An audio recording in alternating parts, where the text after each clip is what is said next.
With version 4.2 on the horizon, I just wanted to talk about a very hot topic that came up with the drip marketing for Silver Wolf level 999 SPs and whether or not they are or not okay. I'm here to give a biased defense as to why it's not only okay, but I generally love the idea. Hey guys, I'm Shinpone, but you, and only you, can call me Shin. I love Honkai Star Rail and Zone Zero, and I enjoy talking about various topics for both sharing my knowledge with others. I have a goal to hit 500 subscribers on YouTube by the end of the year, and as you can see, we are already halfway there. And it would mean the world to me that if you like this video, consider subscribing to my channel. Thank you for checking it out, and back to the video. First, let's start with explaining what exactly an SP is. SPs, from what I've seen and a little bit of research I've done, just stands for special. So it's a special variant of a character that already exists in the game. SPs generally represent some sort of character growth throughout the story. Now, let's talk about how these SPs can take place in the context of Honkai Star Rail. Most commonly known or discussed about the new units.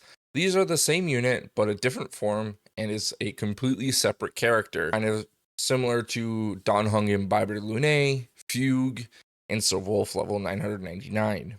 And there's the second version of SPs, or Separate Path.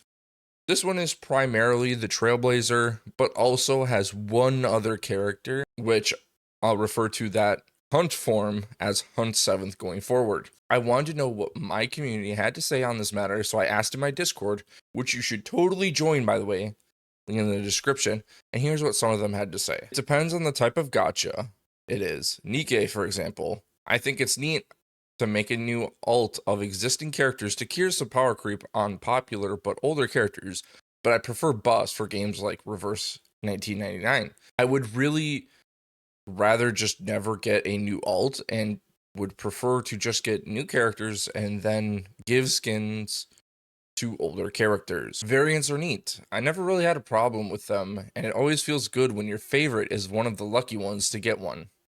However, I'm sure it's much less cool if you're in the boat where your favorite character is not popular enough or important enough to the game to ever get a new version. Both of these are great responses, and they do a great job giving both sides to the topic, I feel.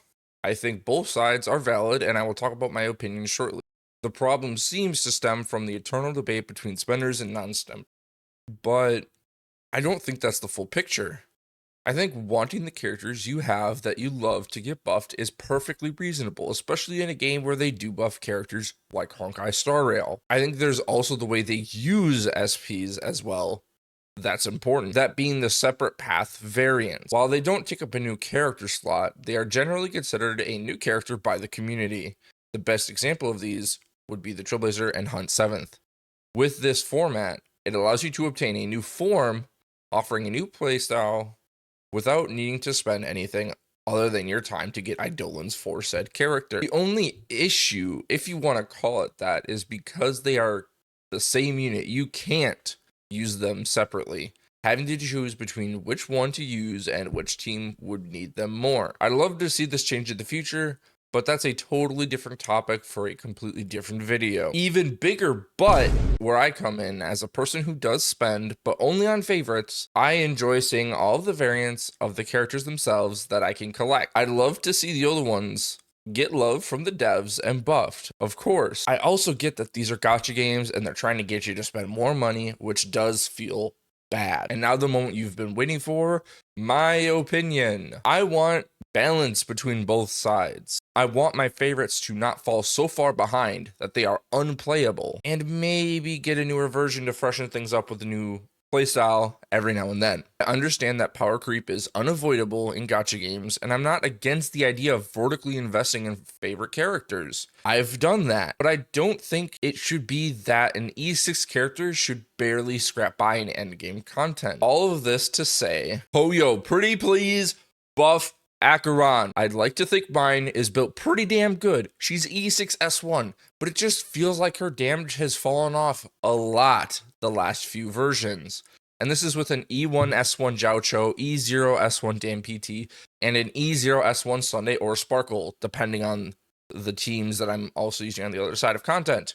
As much as I would love to see an even better form of Best Girl, I also want to see my favorite unit in the game still be able to perform with the amount of investment I've put in. Now, I'd like to pass the question on to you guys. What do you think about character SPs? Love them? Hate them? Don't care? Let me know in the comments down below. And if you'd like to see more content like this in the future, make sure to hit the like and subscribe buttons as well. And check me out on Twitch as well, where I play Honkai, Star Rails, In the Zone Zero, and a variety of other games. Thank you so much for watching, and I hope to see you guys next time.